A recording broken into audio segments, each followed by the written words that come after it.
Hello, Unit 1. Hello. There is no surprise in the question, so at least you don't have that anxiety. We're going to introduce ourselves, then we would like to meet you before we turn to today's question. Hello, my name is Tandy McConnell. I'm a professor of history at Columbia College in South Carolina.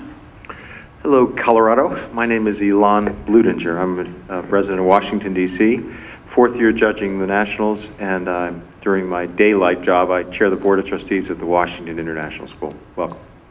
My name is Sue Leeson. I'm a retired Supreme Court Justice in Oregon and now a federal court mediator. We'd like to meet you, please.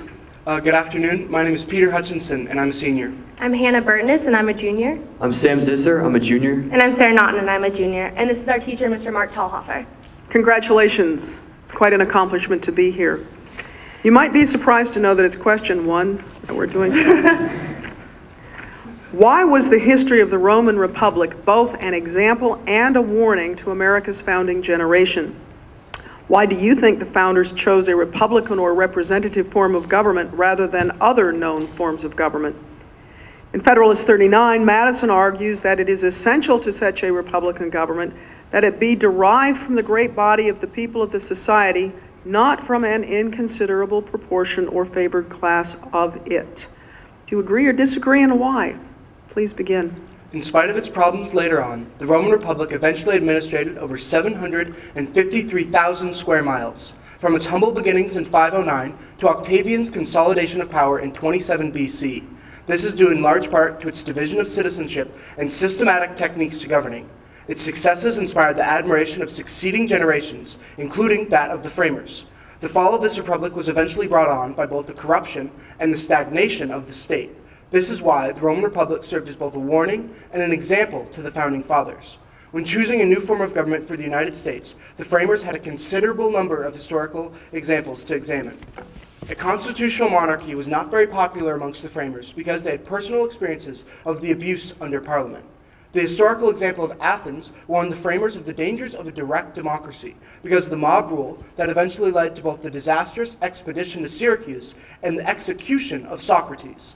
The framers did, however, have a positive experience with the Virginia House of Burgesses, a Republican legislative body elected by the colonists. This experience influenced the framers to form the United States of America as a republic and aimed at replicating the efficiency, virtue, and collegiality of the Roman Republic before its decline.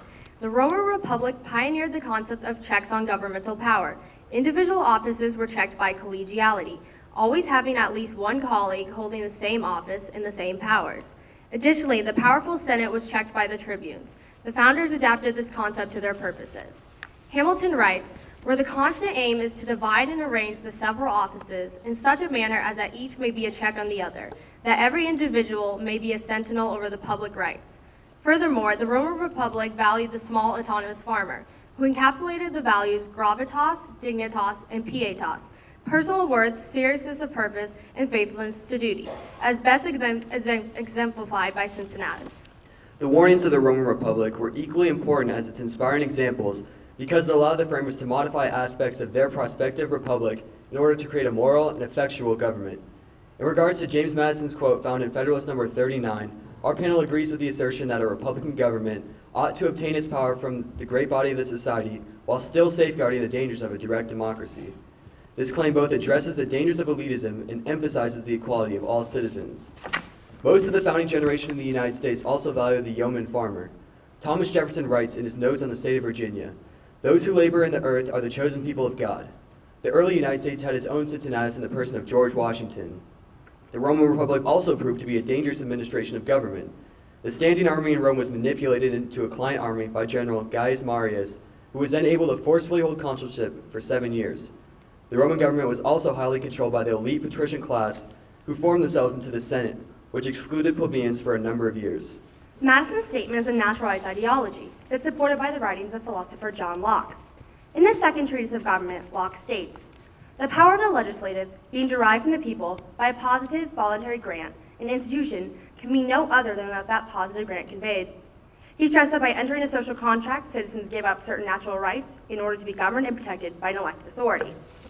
Similar to the preamble of the Declaration of Independence, Madison's statement about the equity of all citizens was ahead of his practice, considering that his own slaves at his plantation of Montpelier were not included into the great body of society. nor were many of his fellow citizens not until the amendments 15, 17, 19, 24, and 26 that all adult citizens were given the right to vote. In the late 1700s, the Founding Fathers had a vantage point over both the benefits and dangers of the Roman Republic that functioned more than a millennium before.